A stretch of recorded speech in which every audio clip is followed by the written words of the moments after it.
juotu, mutta ilman alkoholia. Tällä kertaa veressä on pelkkää aerosolia. Tietty kromia ja roinaa, se antaa mulle tietynlaista voimaa. Spottailla puskissa, lähijunia, mukana sketsivihkoja ja pari tussia. Puhelimia ja ainakin 100 jointia. Kello näyttää 2:30. On siis aika ruveta toimia. Ensiksi poltetaan hyvät myssyt ja sen jälkeen kaivetaan repusta kannut. 5 jätkää alkaa K-junaa sotke. Jos oot tarpeeksi lähellä voit kuulla kolinan ja suihkeen. Mutta et voi meitä estää tai sut siihen paikkaan piestään. Enintään voit soittaa kytät meidän perään. Vittu, että me jotain sikoja pelätään. No ei todellakaan. Me tiedetään potentiaaliset töhmispaikat tai kohteet, missä töhmetään paljon.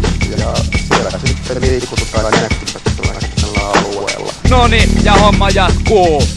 Kylki suorastaan lisää maalia kirkuu. Nyt ufojuna alkaa olla hopea. Lattiasta katon koristeena 3 kirjantaa. Hommat on hallussa. Ei näy paikalla ainuttakaan savitakia. Vihdoinkin on urakka lopussa. Pitää siis paikalta äkkiä peidata. Kotimatka on yhtä kuumotusta. Mutta onneksi perillä on luvassa helpotusta. Eli siis levypameja ja Pemma vitun hyvää studia. Nimeltään Northern Lightsia. Ja Heimonen toimii taas kuskina tänään. Meidän setit sale rikosraportissa nähdään. Siellä kelaa kytät sekä jopa Petri Lokka. Miten noi tonne kiipes näiltä ei loppu pokka. On aerosoli suonissa siis radalle taas tänään. Kun NATO keijo heitää etu penkil kova räpä.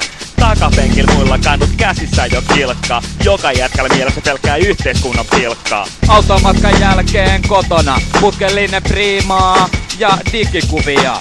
Mega iso biisi koristaa mun rutua, mistä taustana rautatieasema. Turvana taas TNT, alkasten vareitten puntitkin jo tuttisee.